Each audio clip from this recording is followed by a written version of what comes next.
we're gonna have a good call today. So what we're gonna do here is, we're gonna do this in an hour. So what is it, 6:15 Eastern? So we'll do 6:15, 7:15, maybe 7:20, 7:25.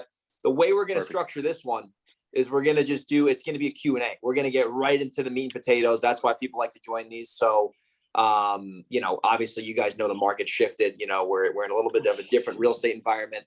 So what we're going to do is we're just going to do a Q&A. I know we had a bunch of questions last time we did this a couple of weeks ago. So I figured, we got to give the people what they want, and it's really our answers to their questions. So who today has the first question for us?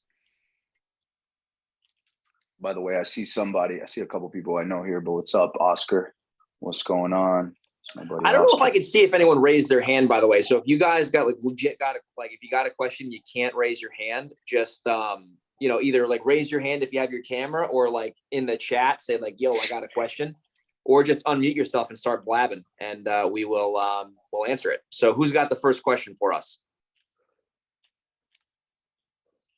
And there's no such thing as a wrong question. So yeah, right. Don't be shy. Let's go. Yeah. Actually, Greg, go ahead, Joel. Okay. All right. Thanks. Hey, Greg, how you doing? Hey, buddy. How you doing? Good. So the question that I was going to ask was regarding to, flipping a property in this market, as you mentioned before, that it shifted, yes, with interest rates rising. Do you think that it is potentially a smart idea, even if you're, when you're pricing out when you're going to sell it and you conservatively price it, do you think it is still a smart idea to do in this upcoming, market? Given that it's going to be 6 months out from now. Yeah, so I'll answer, and then I'll have Will give his 2 cents too. So my answer is it depends.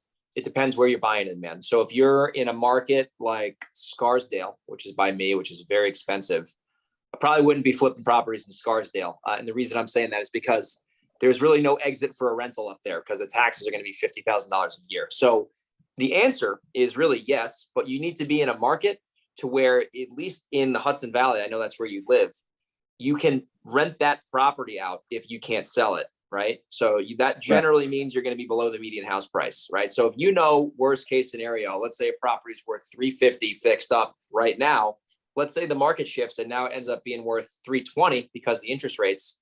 Now, if you underwrite that deal and you're still going to make a profit, even if you sell it for $320 because you bought it right and you can rent it out, I would do that deal all day long. You're going to have a higher days on market most likely. But honestly, if you price the property right and you're looking at actives and you see that your property, let's say you renovate it and it's nicer than all those actives, and those actives are going under contract within, a month, I don't think you can get hurt buying a house at a discount if you have 2 or 3 backup strategies, especially if you're below the median and you're in an area that has a lot of demand. So if you're in a remote area on a double yellow and there's no comps, probably wouldn't want to do that. If I were you, I'd probably try to wholesale that to someone else.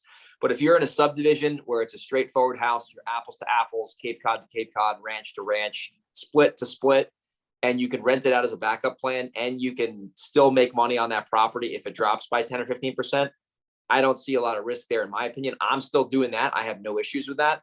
But if you're in the high end areas where, before the market changed, people were getting lucky because there was no demand and the interest rates or there was no supply and the interest rates were low.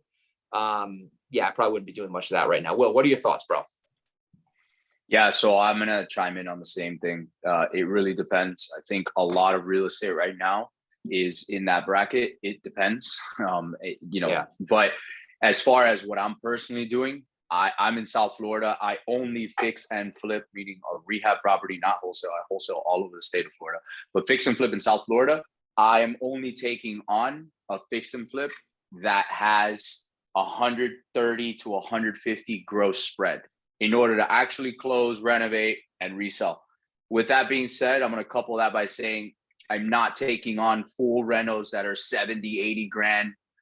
Again, it depends. If it's an absolute steal and I have the margin there and I can't wholesale it, but I know for a fact I can get out of it, I'll do it. But I'm looking for smaller projects, 20, 30K rehab bangers, and I'm looking to throw them out. I'm also paying attention to days on market. And most importantly, I'm paying attention to the areas that I'm flipping in. So in South Florida, like everywhere else around the country, there are certain areas that are hot where, you know, if I have a property here and I have a product and I list it, it's moving. I just had 2 examples where, excuse me, I have 2 flips in South Florida. One's in Broward, one's in Dade County, and they are in amazing areas, and they sold above asking in this market. And this was a few weeks, like 2 weeks ago. So it's real-time data, and the interest rates really didn't matter. So can you still sell above asking? Can you still get a good demand? Can you still do that? Yes.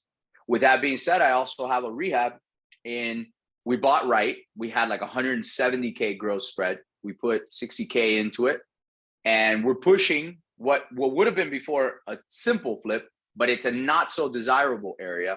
And we're 9 days on the market, still no offers. I'm a big boy, so I'm okay. I'm fine. I knew that going into it. I know that the spread is there. I could take a 40K haircut and I'd still net probably 70K.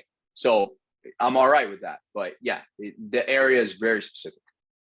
You got to buy right, Joel. And that's the thing that it's been tough for people. And it'll still be tough, but I think it'll really change in a couple months when the consumers really start to really see the market change. When they try to go on the MLS, doesn't sell, then they call you back and you're like, well, you know, my offer's actually gotten a little bit lower. But if you buy that property, like Will said, and you have a super spread and it's in an area where there's demand, dude, people are going to need a place to live, right? People are not going to want to rent forever, right? So if they can get a good renovated home at a good price, especially, dude, if you're pricing property below what the comps are, like it's a no-brainer for people, right? But if you're trying to, like, I have a buddy and he was telling me about this flip he was doing. I'm actually wholesaling him a house. And he's like, man, like, I'm not selling it right now. What's going on? And I'm like, dude, like, have you lowered the price? He's like, I don't want to lower the price. He's like, I'm in this thing for X. I'm like, bro, you can't get emotional. Like, you got to lower the price because the market doesn't think your property is worth that much. And I'm like, what's your basis? And he has like this major spread. I'm like, dude, drop the price 15 G's and you'll probably sell it because you've had a few like kind of loosey-goosey offers on there. But you got to be willing to cut your losses too if you get into a bad deal. I broke even on a property about a month and a half ago. And I was happy as a clam getting out of that deal because I knew it could have been a lot worse. And I wasn't going to be like, you know what? No, I'm going to wait for this unicorn offer to come in and I'm going to wait another 4 or 5 months. Because like for me, if I got a hard money loan on it or I got a private investor money, that accrues by the day, right? So the longer I carry a property to get my price, the less money I'm really going to make because, you know, these properties are expensive to hold. Guys, also, there is no such thing anymore as my price. It doesn't exist anymore. All right. So take that idea and throw it in the trash because it's gone. All right. There is no such thing as my price. One major mistake that I personally made in my career when I was earlier on, and I definitely learned my lesson this time by getting my ass handed to me enough times. Do not try to fight the market. Don't be an asshole. I'm just going to be honest. Don't be an asshole and try to fight the market. No one wins when they fight the market. Do you understand that? The market is undefeated. It is Floyd Mayweather in terms of real estate investing. It's undefeated. It's got a perfect record.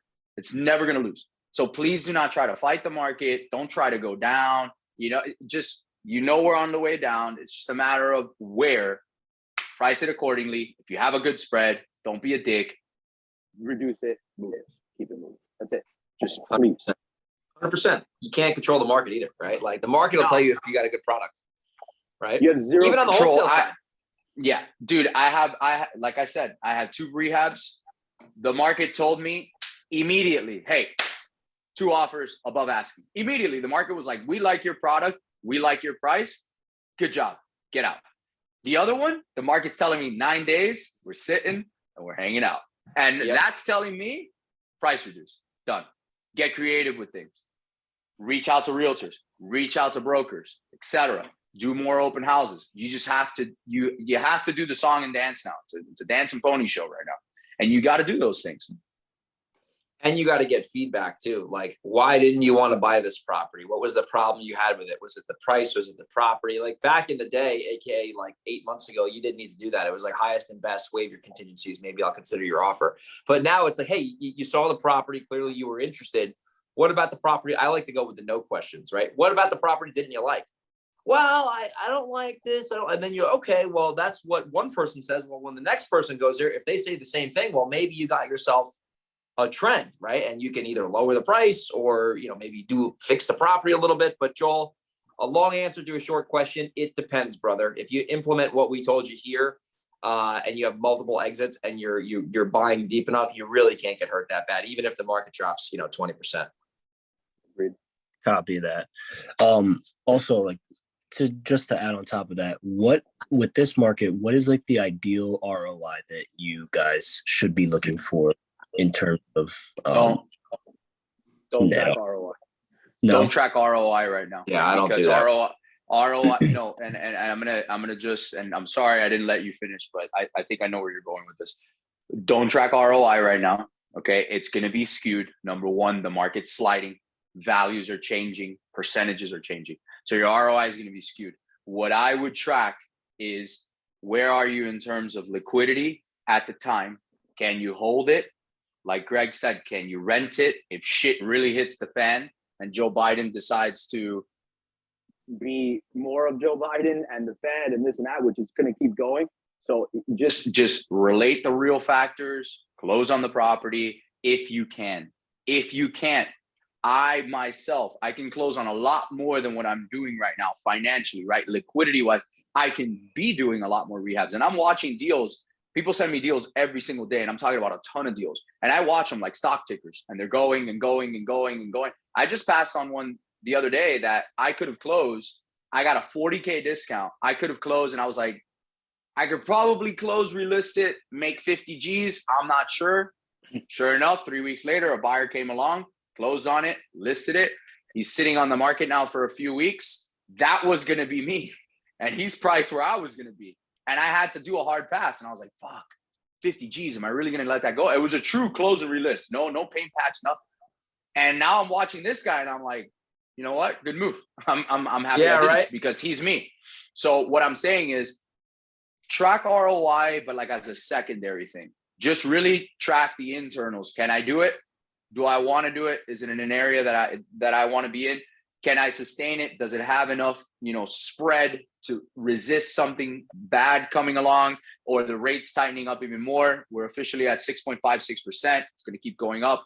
So all those things. And of course, I'm not sitting here saying, hey, don't track ROI. Don't worry about making money. Of course you want to make money, but I would be more inclined to look at the gross spread and buy with enough gross spread where you're like, you know what? If shit really does hit the fan, I'm okay. I can still clear 60 grand, 70 grand, 80 grand on a property. I would do that. Awesome. Thank you. No problem. Kyle, what's cracking, Thank bro? you. How you doing? Hey, I'm doing good. My question is for Will. And it's kind of like question and advice. So I'm in Maryland right now. I've been like wholesaling. I've done a few flips for about 4 or 5 years now. I'm originally from Broward County, and I'm looking to move back home to South Florida. I know you're out there. So a few things. One, any advice on making the transition? So I was thinking about renting a room for my buddy for January and February and just kind of get things going. My main bread and butter out here is probate. Like all I do is cold call probate. I get like 1,200 leads a month, not leads, but names per month. So just any advice that you can give me to transition out there. And also if we can maybe work together, I'd love to find some deals, wholesale some deals to you, get my feet in the ground and stuff like that. And my other question is, so out here, I have somebody who will list my properties on the MLS for a flat fee of $299, which has been huge for my business. I mean, you get the biggest buyers list in the country for $299. Do you have something like that over there? Yeah. Or have you looked into something like that? And is that something that I could do if I went to transition to Broward County? Yeah. So yes, you can. We list everything on the MLS with the exception of certain things. I have an in-house realtor now that I list through him. But yes, there's a service. It's called Baycom Realty. We used it for a very long time. They list pretty much all over the state of Florida. And I think we used them for like 2.5, 3 years almost. So yes, you can do that to answer that question. And your next question, your first question was, how do you transition in here? Was that it?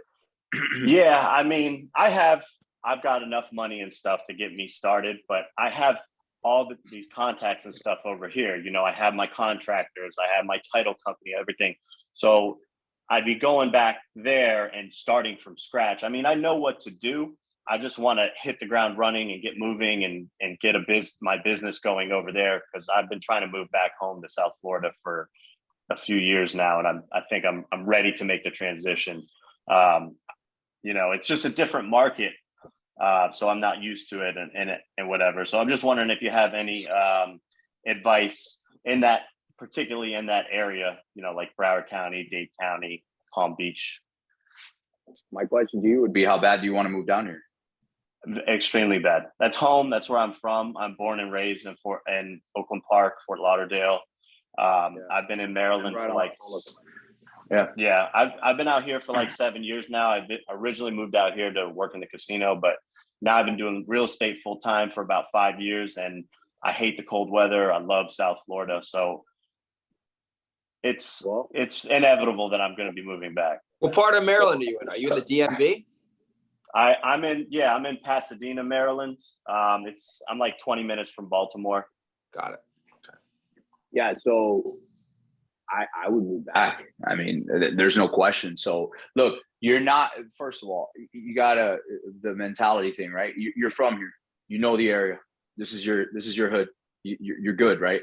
And you know, you got guys like me that you can hit me up, right? I'd be happy to connect you with a bunch of people and, you know, try to help you in any way that I can. And I operate pretty heavily. And I'm down here. I'm in Tampa right now, but yeah, down in South Florida. And also, you're not coming down with nothing, because you've already done this business, you know, up there.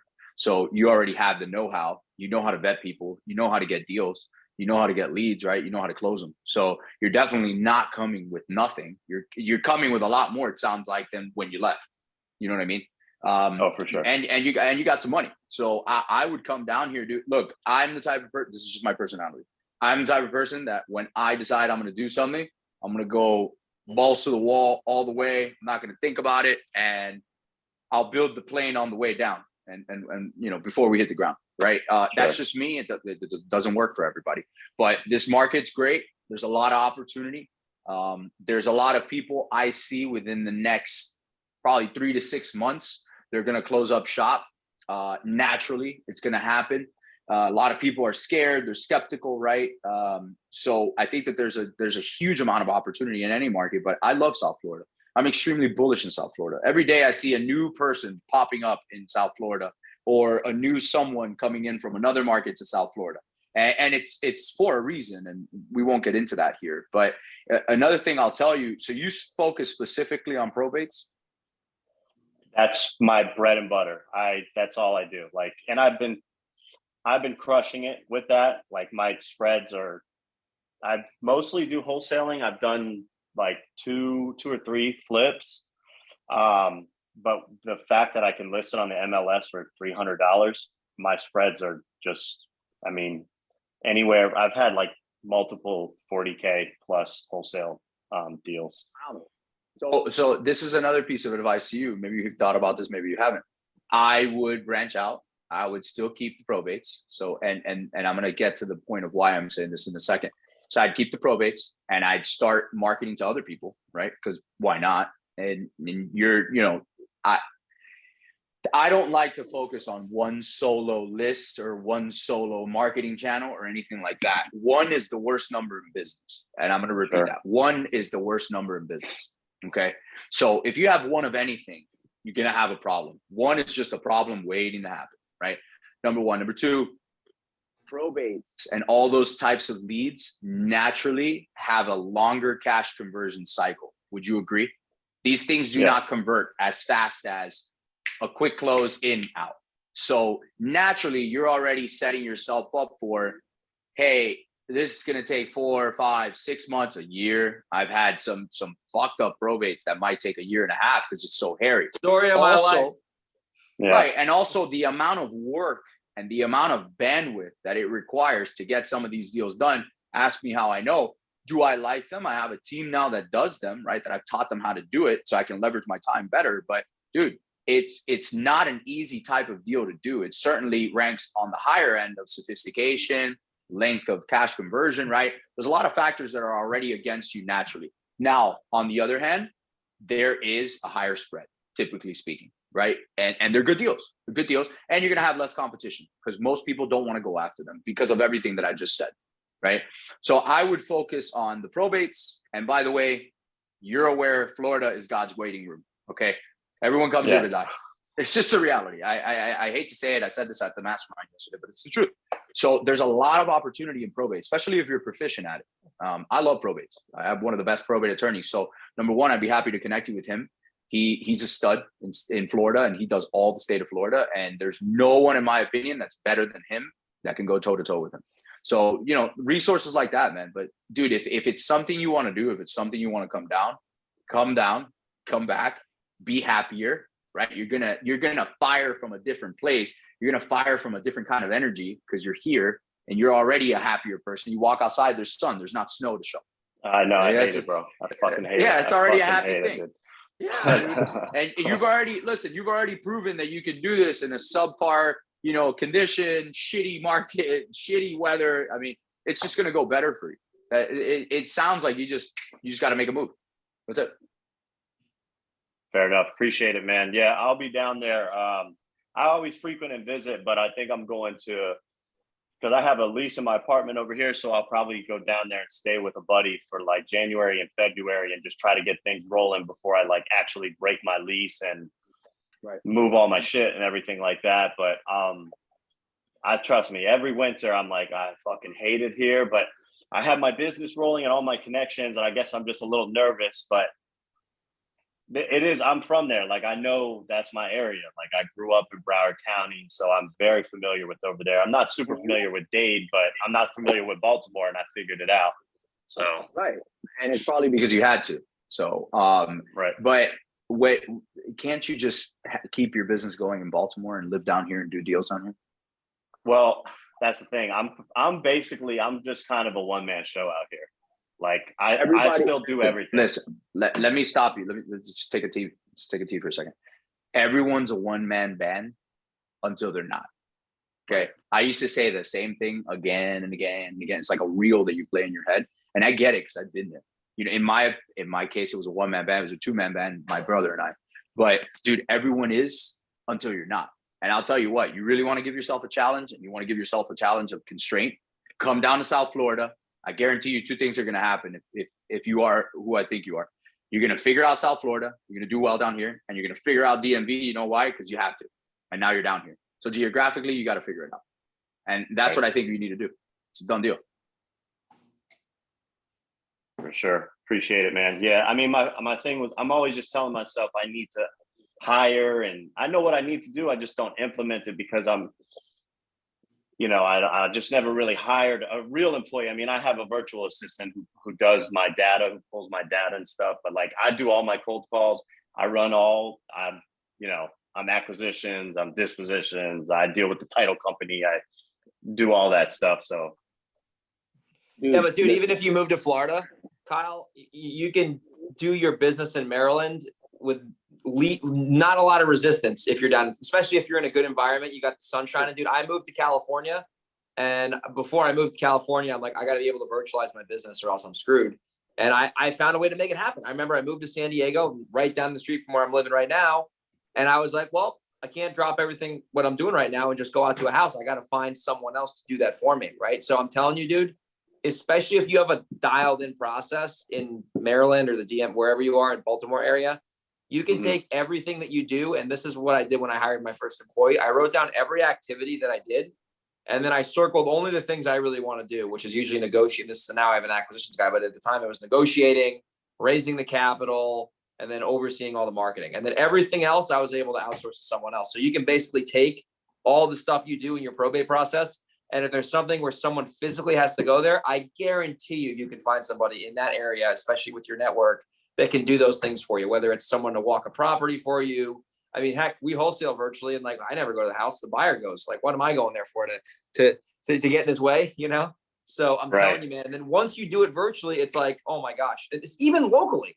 I'll buy a house virtually locally, right? It's like, it's a mindset thing, man. And it'll allow you to just spend your time doing things that don't depend on driving somewhere and being in traffic. And, you know, the seller ghosts you and then you're like, oh my gosh, I just drove 45 minutes here. And I'm telling you, man, it's a lot more efficient. I'm sure Will could agree with me there. Dude, bro, everything you said at one point, I used to believe. Yeah. I used to say to myself, and there's no way in hell that I'd have a $7 million a year business if I didn't figure out everything you just said and figure out where to put them in and who to put and figure it out. That's it. But it's all, right. I can guarantee you this, it's all figure outable. And I know that that's not really a word, but I like that word. It's all figure outable and you can do it. And I think it'll actually bring you outside your comfort zone. And I think it'll be much easier than what you think it is. For sure. And now you're not two markets. Yeah, definitely. All right, man. Well, I'll be getting in contact with you when I get out there and Sure. start getting things rolling and stuff for sure. Anytime, bro. Anytime. Appreciate it, man. Thanks, Kyle. Thank you. All right. Who's cranking next? Who we got? We got Oscar. I know. Irwin. I know. Oscar. I know. We just did a deal with Oscar. Oscars. Just did a deal with Oscar last week, man. Good guy. Did you really? Thank you, Oscar. What deal was that? It was in New Jersey. It was you told me about it. Lake Hiawatha, somewhere like that. That was a good one. It was Sounds like somewhere I don't want to go. The knockdown. It was the property. I just found the buyer, but basically like it was a knockdown house. So the lot was conforming and it was in an area where you could you buy the property for, you know, a decent discount and you blow it down and you go new construction. So a lot of that in the North Jersey area. What's up, bro? Greg, you got to tell him the story, man. What story? I'm going to share it because, look, so I was running at the gym listening to the Wholesaling In podcast, right? I had reached out to a seller down here in Miami, and he had a property over there in Pennsylvania. Yeah. I don't know anybody out there, but the podcast, you're the guest, and you mentioned something in the podcast about you doing deals out there. So I reached out to you on Instagram. We connected. We ended up doing that deal. Yep. And then a buddy of mine that I did a deal down here with in Miami, he had a deal in New Jersey, which you told me did deals over there too. I'm like, man, what would be the coincidence if I just connected these dots? And, we're 2 for 2, bro. Yeah. So one podcast. Shout out to that Wholesaling In podcast. I'm JVing with Oscar right now on 2 deals. So Look at that, man. It's like the gift that keeps on to giving. me. He walked up to me at an event that I spoke at, and he was like, "Yo," and I was like, "Yo," and there you go. So it's all about who you know, man. Like instead of Oscar banging his head against the wall, being like, "I don't know anyone in Jersey," it's like, "Oh, I heard this podcast. I know this guy Greg buys up in the Northeast. That's his area. He connected with me. We got those properties sold. I think we sold those properties. The Jersey one we sold fast, but the other one took a couple weeks. But you know, it's all about who you know, right? And your network is your net worth. It's obviously cliche, but it's true. Like if I didn't go on that podcast, you know, obviously I wouldn't have known about Oscar. Maybe we would have connected down the line. But then if he didn't look like it's all about like just being able to be resourceful, right? Like especially if you're doing deals in markets where you're not familiar with. I had a house in Vegas actually, and the seller wanted to close in like 8 days. And I was like, whoa, this is going to be interesting to sell. So instead of me going to figure out, what's Las Vegas? I called my buddy in Vegas. I said, Tyson, what's going on, bro? Got this house. It's a deal.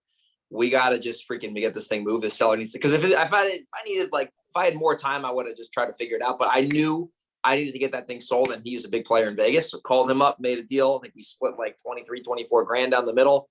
And it was like, you know, it's all about who you know. But you gotta, especially too, like Kyle, I know you're moving down to Florida, man. Like, man, your network you've built in Maryland is a complete asset. And that asset is not going to go away if you physically remove yourself from that market, right? Like when I moved from New York to San Diego, I got a better network in New York when I don't even live there full time than I did before I left, right? Because with technology and with all the connections online and podcasts, it's like there's people that I've met like in person once where we've had a virtual relationship, whether it's seller or a lender or whatever.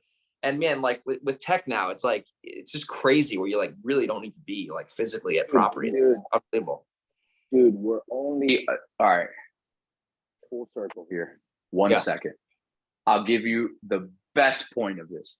We are only on this Zoom because I post shit on Instagram. He posts shit on Instagram. Greg, we've liked and commented on a bunch of stuff. One day, one of us, I don't remember who it was, sent each other a DM. Then it was a Yes. phone call.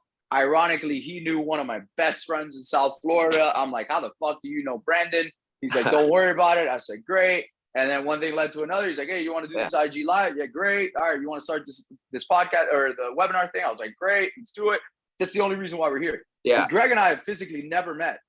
I just want to point that out. Yeah. That's true. So that's the whole point of what I'm trying to say. That we're actually practicing what we preach. That's fact. So yeah, man, it's exactly. You can right. build that's so true. You can build some serious relationships with people virtually. There's a good buddy of mine, Jeremiah Dalton. He's in New York. He's actually in Collective Genius, Will. But Jeremiah Dalton. He's in Suffolk County, New York. Bro, He's in Collective. CG. CG is like 150 people. It's hard. Yeah, it's hard. But we're we've hung out in person. I don't know, 3 or 4 times. Like we just went on a trip last week. We were at a casino, but like our relationship is basically virtual. Like we're good. We talk almost every day. Send each other updates. Help each other out. But it's like people like I think the days of having to physically go in person. It's like I know some friends are like, oh man, I can't like not go see the house. I'm like, that's in your brain, dude.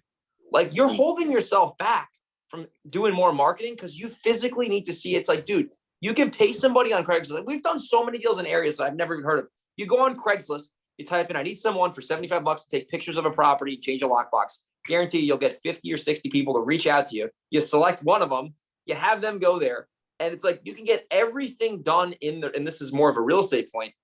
In your process flow, you physically don't add a lot of value going to the property if you're going to go change a lockbox or if you're going to take pictures. That's a $10, $15, $20 an hour task that you don't add any value. You don't add any value, right? You add value when you make offers, when you follow up, when you raise money, and when you like things like that I'm reading a book now. What is it? 80-20 sales and marketing. He talks about what's your $10,000 an hour, activities. And I can tell you right now, taking pictures of a property is not a $10,000 an hour activity at all. Nope. Not unless you're doing it for social media or some other reason that you have to do that for, which is very, very specific and far and few in between. And I 100%. Think OBZ Oz, you asked a question. I think this is our third webinar together, maybe second or third. We did a IG live, and then we did a couple weeks ago, the office hours. This is our version of Give Back. This is our second one we've done. These are recorded. So if you guys obviously want to get this recording after, just drop Anna at Velocity House Buyers an email, and she'll get you the recording if you guys want to rewatch this. So what other questions do we got here? We got Luke here. We got Ove in here. We got Erwin. Erwin, I know we spoke a couple weeks ago about you're out in LA. And you're like kind of asking us some questions about buyers and whatnot. So how's everything been going since we last spoke? Well, actually, it's been pretty hectic week. I've been working on this lead that I've been following up for almost 2 years, and we're looking to do a seller finance with the lead. The seller, she's weird. I have a family connection with the seller also. Not necessarily family, like her son is like my brother's best friend. But we gave her the offer. We're going to do a 300K down and then seller finance the rest. And this is a really like 300K down. What are you buying? Yeah. $3 million property. It's probably like 800K, and we're going to seller finance the rest, interest only. But with this buyer, like we're telling her, hey, think about what you're going to do with the 300K once we close, because we can close within 10 days with the buyer that I have already lined up. And I call her to do a follow-up, and she tells me she's in Albuquerque, New Mexico, looking at crystal shops because that's what she's going to buy. And I was actually just texting her now, just like, hey, have you thought about the offer? But obviously she has, because she's in fucking Albuquerque. Yeah. So right now it's just seeing if she's really going to pull through, because, I've been following up for this for 2 years. Oh, damn. Yeah. Erwin, first, sorry, Erwin, we don't allow cursing on this Zoom, okay? So just take it back. No, I'm just kidding. I'm just kidding. I don't give a shit. Go ahead, please. But this is a safe space. Yeah, it's a safe environment. So that I think in my journey itself with building this, and this will go kind of into one of the questions that I have and what I'm running into, is that I'm coming really close on knocking down my first deal.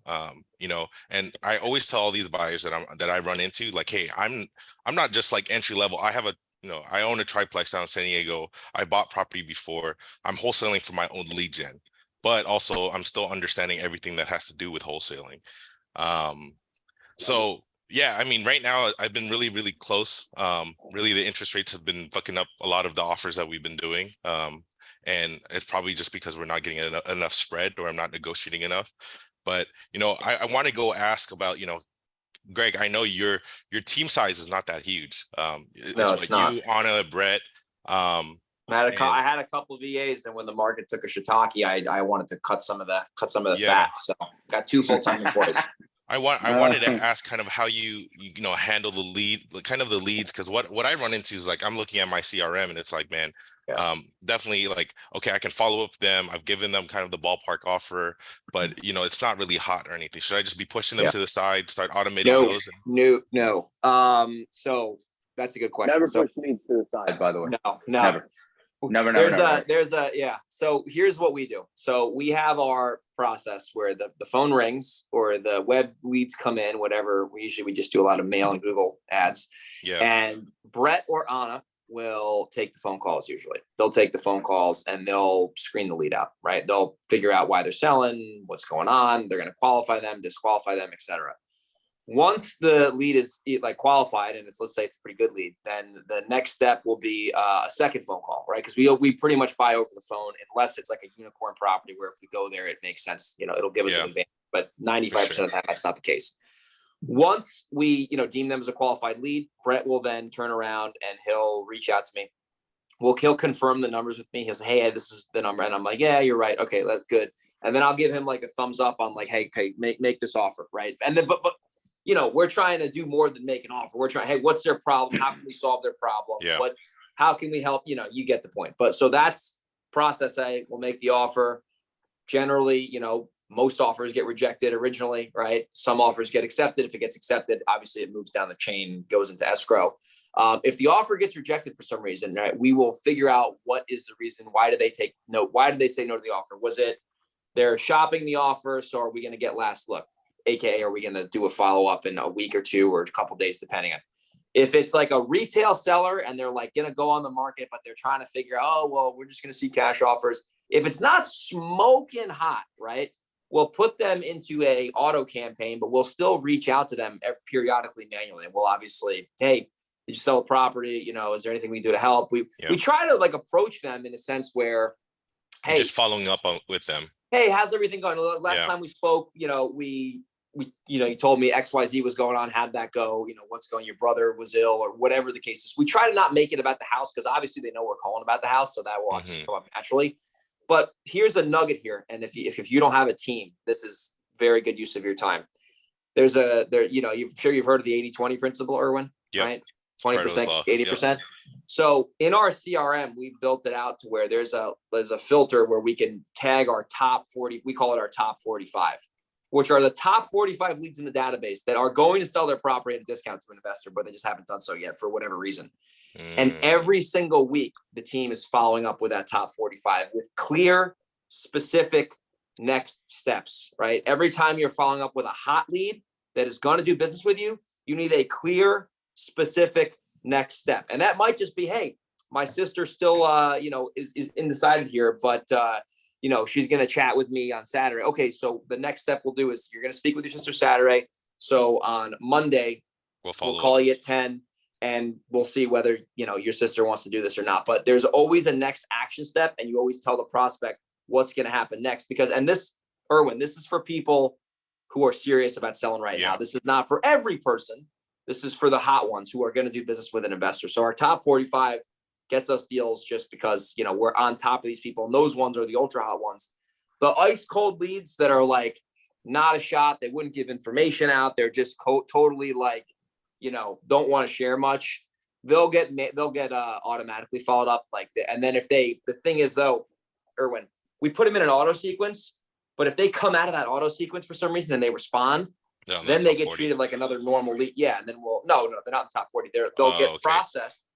And then, if they're qualified, we'll go the offer route, go from there. If the offer gets accepted, if the offer gets rejected, we'll kind of see we want to look at why did they say no to the offer? Is it are they looking for the most money, aka are they going on the market retail? Can we novate that property? Can we refer it to an agent? Are they getting other investor bids? And if that's the case, can we get the last look? And normally, this is kind of a side rabbit hole, but if the seller is getting 8 offers from an investor or 8 investor offers, and they assign no value with how we can help them solve their own unique problem, and they're just want the most money, and it's going to be a glorified auction, we'll just literally take those leads and just, we'll say, you know what, if you want the most money, I don't think we're going to be the best fit for you. We'll kind of push back a little bit, and that'll draw them closer to you if there's some sort of value you can bring to them.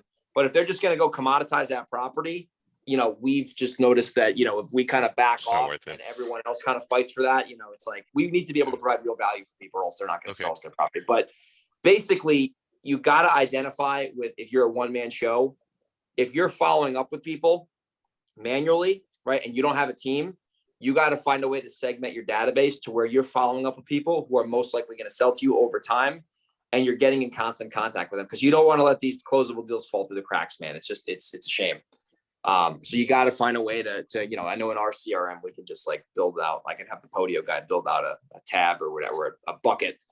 That answer your question? It was a long, it did. I even just coming from the answers, like, you pretty much have 3 buckets: the top 45 normal leads, and then the ice cold that are in kind of your drip campaigns, so to say.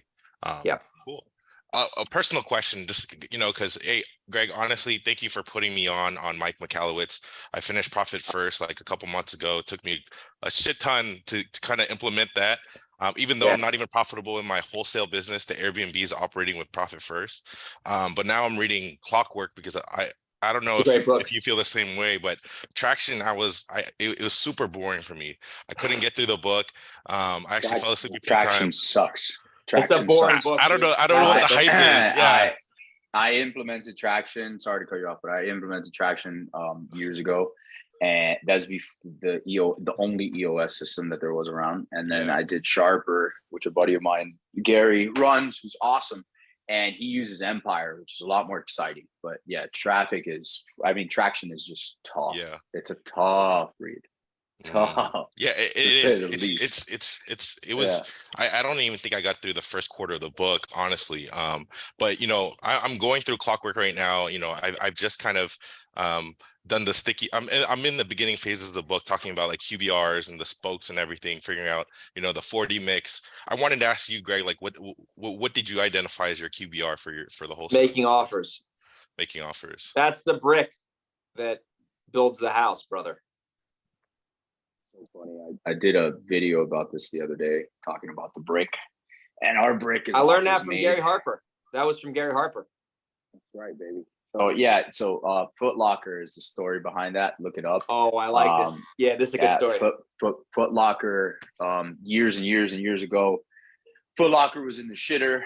They were getting beat out by a bunch of different companies, and then online came in. They were going to take them out of the game, right? They were losing market share left and right. And they hired this really, really badass marketing consultant. And the guy came in, he looked at all the numbers, and he's like, look, I've taken a look at everything, and I think I know what we need to do. We need to have a brick, which is one thing that the company tracks, that it does every day, that's trackable to the store level all the way up to corporate. And that's what we need to improve on. And what they figured out was, and if you've ever been to a Foot Locker, if you don't believe me, go to a Foot Locker and watch what happens. If the employee is doing his job or her job, you walk in and they ask, have you measured your feet? And that's why you guys remember the little silver pads? Yeah. You walk with the little thing, with the little knobs. Yeah, so that's the guy that put them in there. Now, like, we think of it as adults. We're like, oh shit, I remember that little thing. It was cute. You put the thing in, it was fun. So what happened was they tracked that if you ask the customer to measure their foot, they had a 37% higher ratio of buying shoes. So they figured out, fuck everything else. What we need to track is how many feet did we ask people to measure today? And that was their brick. In our business, it's how many offers did we make today, the week, the month, the quarter. And that's something that we are extremely strict about. We implemented that about a year and a half ago. And I can tell you that just by looking at my brick, I'm going to know whether we're going to brick or whether we're going to do a good job. I can tell you that right now. And it's very easy to track. It could be a verbal offer and it could be, you know, a written offer. It's fine. But 100%. especially when you're a small operation, and this is something I kind of envy and I miss, and that's why I enjoy these calls, because, you know, as I've scaled up, it's awesome. And it's, you know, everybody thinks it's sexy, but at the same token, it's really not. It just comes with a lot more responsibility, a lot more moving pieces, a lot more emotions, a lot more people, and a lot more overhead. Would I change it? Absolutely not. But I scaled the shit out of my business, and I thought it was what I needed to do. And, you know, I was like, oh, if I could do 100 deals a year, I'm a fucking stud. And then I did that 2 years running over that. And, you know, I'd much rather, now in hindsight, I'd much rather do 50 deals a year, but double the margin. I just much rather do that. It's less headaches, less brain damage, less gray hair, which thankfully I'm still dashingly good looking. But, you know, it really is. It really is. And those are lessons that you learn, but you only learn them by going through them. But as you're smaller and you're a 1-man or 2-man or even a 3, 4, 5-man band or women band, you really start to You are going to miss that. If scaling is something you want to do, it's awesome, but you're going to miss that because you're going to realize how much easier it is to immediately implement something or fix something or change something and have a new process or have a new, you know, KPI or whatever, or, hey, my offers, you know, my brick. It's so much easier to gauge and track and do all that when you're on that scale. And there's no right or wrong about it, but it really is just easier. And the bigger you get, the more components you're adding to that. So it's certainly more complicated, you know? Yeah, because so you got enjoy departments. enjoy this now. You got departments, you have managers. It's like we in our business to this day, right? A critical function I still do is, I learned this from Darren Hardy. He calls it cashing out. Right. So every day I look at all the KPIs for the day, and I like to simply do this because it keeps me in sync of what's going on a daily basis. I look at how many new leads came in, how many offers were made, how many contracts were signed, and what's the revenue looking like. How many closings happened. I look at that every day, man, because I look and I can see the trend. And I'm telling you, Erwin, here's an action item. If you're not doing this, you might be doing this already. Get a Google spreadsheet. You might be able to do this in your CRM, but I'm telling you right now, get a Google spreadsheet.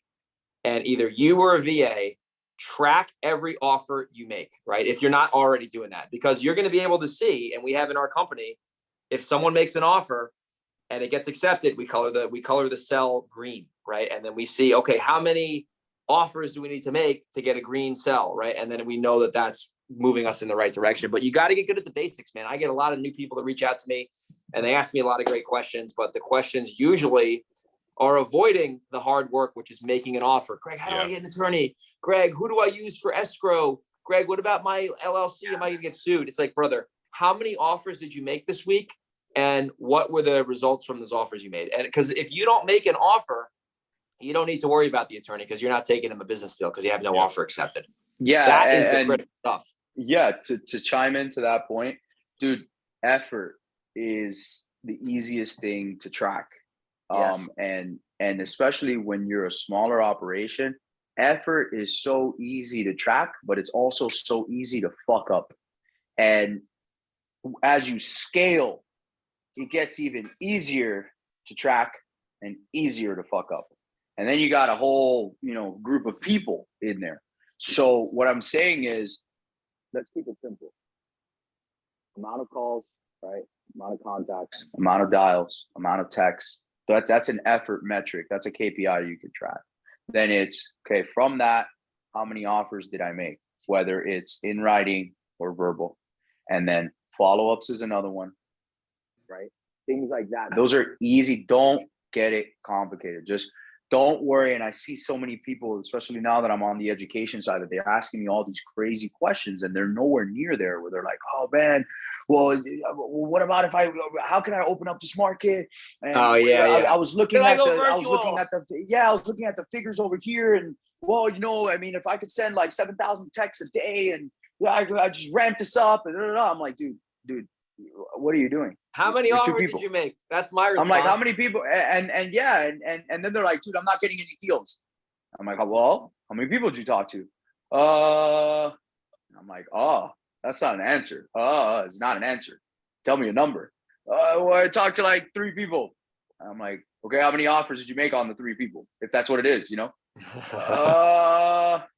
Well, I didn't really. I'm like, exactly. Shut up and go back. Get back to work. Make the That's offer. it. Talk, offer, talk, offer, talk, offer. I know it's super unsexy. You know, it's like being in shape. People want to be in shape, and they want to be in shape, and they want to be in the gym, and they want to go run a 10K, and they want to do this and that. But then you see them at lunch, and they're like, I'm just gonna have a cheeseburger, and I'm like, what are you doing? What are you doing? What are you doing? You're completely going back to what you just said. Totally, It takes a ton of mundane work, shitty workouts, unsexy workouts, you know, just things that don't look good, stretching, this, that, eating right, you know, going to sleep early, sleeping, not drinking, whatever. That's really what it takes. And then you see a person who's in shape and you're like, oh man, that guy's a stud. I'm like, Must yeah, be but nice. it's a lot of effort. Must be nice. It's a lot of people, it's a lot of work, and it's a lot of metrics that she stayed consistent with. Yeah. Business is no different. Business is no different at all. Mhm. At all. I actually think that's why there's a direct correlation between people that are high athletic achievers, whether they're pros or non-pros, or they're just in shape, right? Or they take care of their physical self, and their business or their financials or their acumen in finances. Period. There's a high correlation between 100%. that. There is. How you do because anything is how you it's do almost everything. the same. Yeah, man. 100%. That's Jesse Itzler. I love that. But No, it's the same, dude. It's the same. And it's usually it's the shit that you don't want to do. It's the unsexy shit that you don't want to do, which ironically is what you need to do in order to get the sexy shit that you see on Instagram. That's just the reality. That's what it is. But nobody wants to talk about that. It's easier to take a picture in front of a rented Ferrari and talk about how much money you make and, you know, how you made it here in a month and you did 60 deals in a month. That's better to talk about. The biggest deal killer, I think, for new real estate investors, and we have some experienced people in here, is unrealistic expectations, especially in the New York market. If people are local here, like that market's fucking tough, right? So if you're not willing to go, or South Florida, actually, with that being said, that's a tough market too. But it's like, if you have the right expectations on the effort and you know, like, okay, I'm going to have to, and especially if you're starting out and you don't have a big marketing budget, like if you're like, hey, I got a 4-hour a day, I got a 5-hour, I got a 6-hour a day time budget. If you have the right strategy with a 5-6 hour a day time budget, you're going to have some fucking money in 6 months, right? Because if you do the right things and you invest the time, what's the ROT, return on time, right? People don't think about that. If you spend 5 hours a day cold calling smoking hot prospects, in 90 days, you're going to have some contracts, most likely. And it's not a guarantee, but most likely you will. But the thing that you said, Will, it's not sexy to make a bunch of offers and get rejected. People don't want, human beings don't like to be rejected. It's wired in our brain. It's wired in our DNA, right? So if I were to tell you, hey, every time you get a no, you make $300, right? You'd be like, what do you mean? It's like, well, if your average fee is X and you divide that by however many offers you got to make, every time you make an offer, you make $300. And maybe it's more, maybe it's less. I don't know. But if you can start to reframe the process, you'll make the outcome a lot more easy to achieve, right? If you know every time you go on an appointment, even though we do it virtually, we're a virtual appointment, you make $2,000. Well, you're like, shit, can I go on 3 appointments today? I'll make $6,000 on average. People don't think like that. And that's why people get discouraged. It's like, oh my God, I made 3 offers and I got no one accepted. It's like, dude, you made 3 offers. We got to make like freaking 15, right? Yeah. So if you're not making 15 offers, like, you know, you're in trouble, right? You got to be made, that's why you got to track this daily. If you track this daily and you're like, oh shit, we haven't made an offer in 3 days. Well, what's going on? Are we marketing? Are we not? Like, if you track your stuff, you can then figure out what the problem might be. But if you don't have anything to track, you're just like running around like, oh my God, it's not working. But if you have data to look at, you know, it's just a lot easier to really figure out what the root problem is. I think if people, and we can get back to questions then, we're just rambling here, but yeah.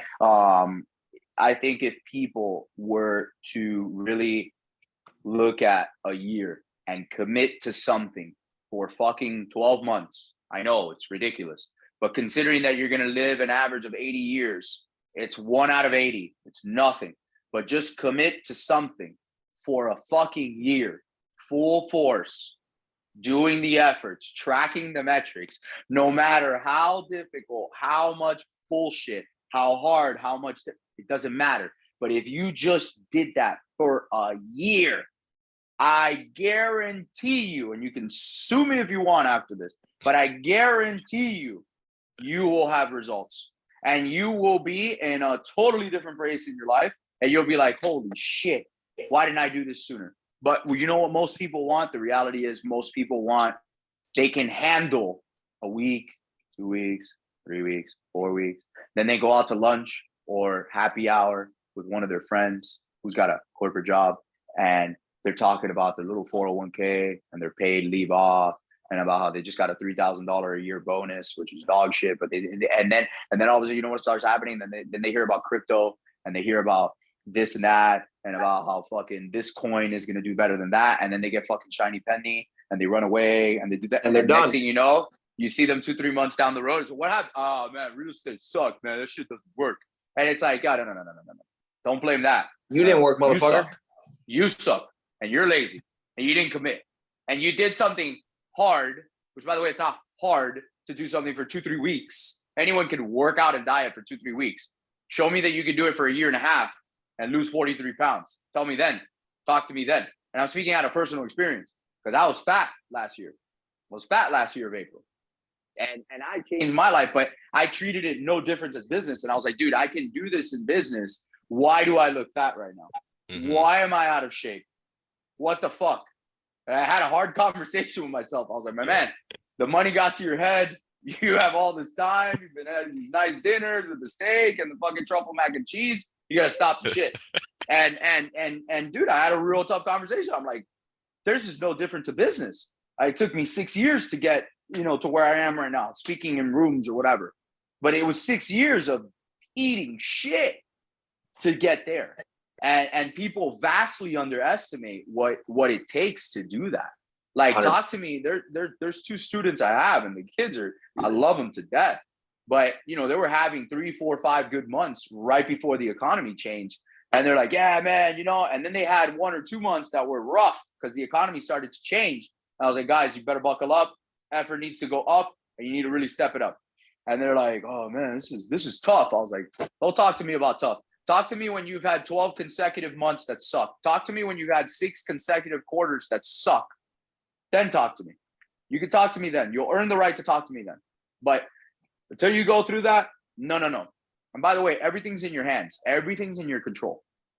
It's literally in this little thing right here that we choose to use for bullshit. But it's literally right here. All the money at the end of your life is right here. It's on the other end of this stupid little thing. And it's the reality. It's on your phone. You can call. You can make more text. You can make more everything. You can do it more everything. That's it.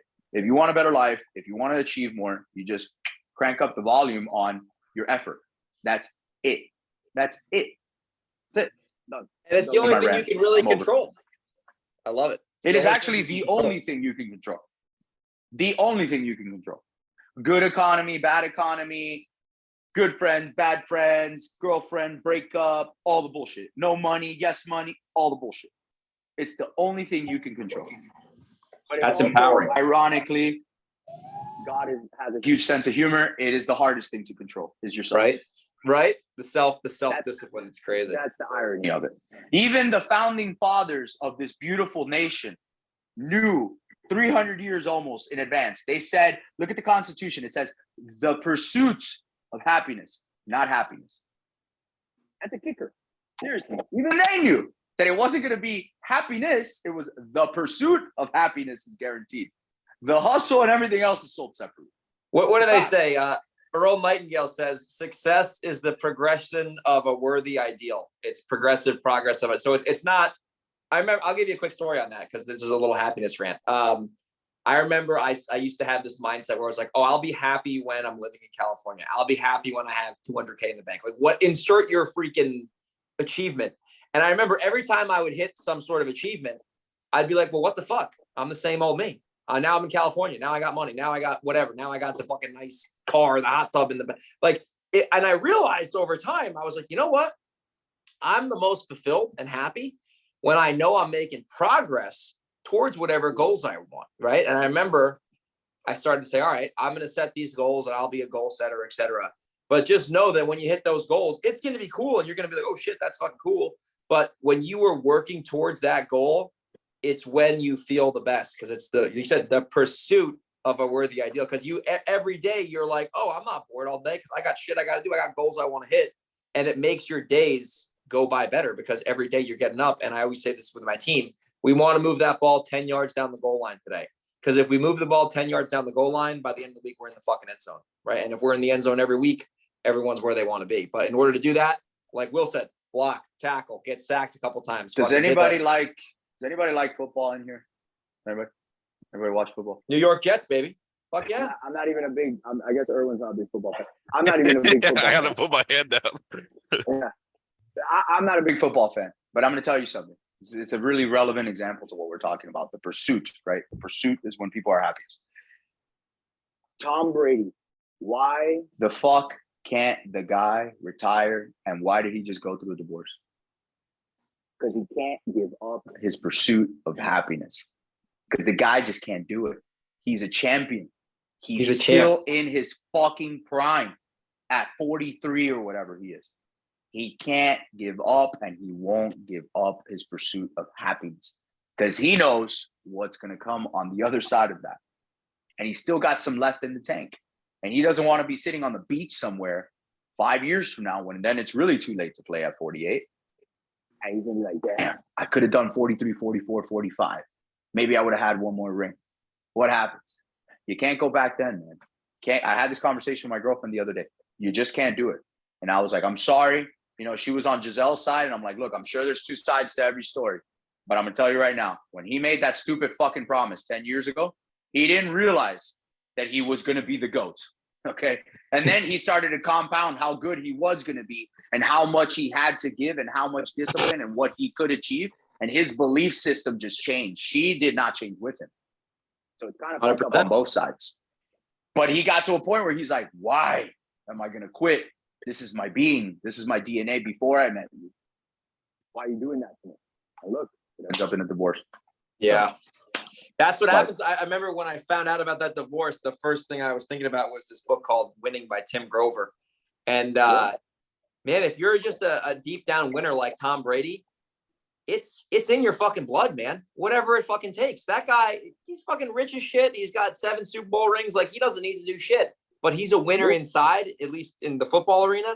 And you can't change that, you know? And I there's definitely two sides to the story, but, you know, fucking shooters got to shoot, you know? So let's get back to some questions. What? Go ahead. Oh, okay. Yeah, I got like, oh shit. I got like, yeah, we got to roll. So is there any other questions you guys got? You know, we went a little bit over our time here. Time something flies. like pressing, something pressing. Yeah, anything we can help you move the needle on, and we'll wrap it up. Anyone here? Oscar? Yeah, let me ask you guys. Once you guys assign a contract, how is it that you do in your business? Are you going back and still trying to get a reduction? I always hear that a lot. Like, always go back and go for the reduction no matter what. I will take this question 100%, Oscar. I'm offended that you didn't text me this question yourself now that we're working together, but that's neither here nor there. Yes, that's my answer. That's my business. That's how I'm built out. My business, we lock up everything. We run a formal inspection. It's like $250, and we get the inspection, and then we go through it with the seller every single time. Even on 150K pops that I've had on assignments, I am still going back and having the conversation. I'm simply presenting it to the seller. I'm giving the inspection report. We have a reduction sheet. It's very specific. You go through it, where we need to be. We try to price anchor the seller. If you know about price anchoring on the front side, you can also do price anchoring on the back end. If you didn't know that, you can try to price anchor them with a ridiculous reduction. And then we move them to where we kind of want to be. It's just extra money in the pot. I think my team has about a 40% success ratio with reductions. So what that means is if you're doing 100 deals a year, which it's irrelevant whether you're doing 10 or 100, right? Right. 40 of my deals are going to get a reduction, and my average reduction is 20K. So do the math. That's an extra 800 grand in revenue, right? So when you start viewing numbers like that, it starts to really click in your mind, and you're like, oh shit, right? So one thing I learned through doing, and I hope that answers your question, Oscar, but one thing I learned through scaling was when you scale even the smallest, most minute thing, and I'll drop another gold nugget here, my transaction coordinator, right? We averaged out exactly how much money she makes per file based on what she makes per year. It's about $450 per file, okay? So one thing we did about a year and a half ago was include language in the assignment that said there is a transaction fee of $450. And I just put it in the assignment. Yeah. And a little paragraph, good job, and a little paragraph. And dude, I get a no like 1 or 2 out of 10. So my transaction coordinator is 100% covered by just a simple sentence in my assignment. And if you look at some of the biggest Fortune 500 companies, they have that across the board in their businesses. They have them all built in. You go to a bank, you think it actually costs anything for a bank to pay what you overdrafted on? Absolutely not. But $36 in overdraft fees represents, Last I checked, about $4 billion in extra revenue for Bank of America. So you think that that's worth it? Fuck yeah, it's worth it. Hell yeah. So the bigger your business is, yeah, go ahead. No, I was just gonna say, like, so if I didn't set myself up correctly from the beginning, because I have a deal that should be closing like in the next month. It's been on the contract for like 2 months. But you know, we're getting the tenant situated. If I didn't set myself up from the beginning, how do I go back and like still try to get that reduction, you know? Yeah, so there's a number of ways that you can do it. Every situation is different, so I'd have to know more context on it. But you really go back. I mean, one of the biggest reduction key points that you can use right now is the fucking market. It's where we're going. It's where we're headed, right? It's reframing that conversation and no bullshit. Exactly what's happening. One thing that I have my team doing is we pull a Redfin report, right? Or straight off the MLS, depending on what you have access to, of all the reductions that are going on around their house. And we just pull it. We get all the reductions. We get all the little red arrows. We get all the activity that's going on, and we present it to the seller. We do this on the front end. We're trying to negotiate a lower price, and it's just free education for the seller, but it's evidence. It's proof of concept for them that it's there. And then we also do it on the back end. And then, you know, the inspection helps, obviously. We get a professional inspection. It's about a 50-page report with like 60-something pictures, and it's $250 per transaction. It's worth every penny. And we go through it, and we get a budget, and boom, and all the big ass pictures of all the nasty shit in their property is there. And we just walk them through it, and that's that. And then we let them know. I mean, hey, you know, anyone else who's going to come along, I know that we've agreed on this price, but you did tell me that the property looked like this. Unfortunately, after our inspection, this is actually what the property looks like. I don't even know if you've seen this. And then it's just a conversation like that. That's just how you walk it. If you have a bad tenant, that's huge. That's huge. Obviously, from the beginning is the best way to do it. It's the right way to do it. But dude, if you got a bad tenant, that's the one. Be like, hey, did you know that there's a 60-day ordinance in Miami-Dade County and Broward County? Oh, what do you mean? Did you know that you have to serve the tenant 60-day notice before you could even file an eviction, or before you raise rents, or before you can vacate the lease? Is that true in Florida? It is true. That's Broward fucked. and Miami.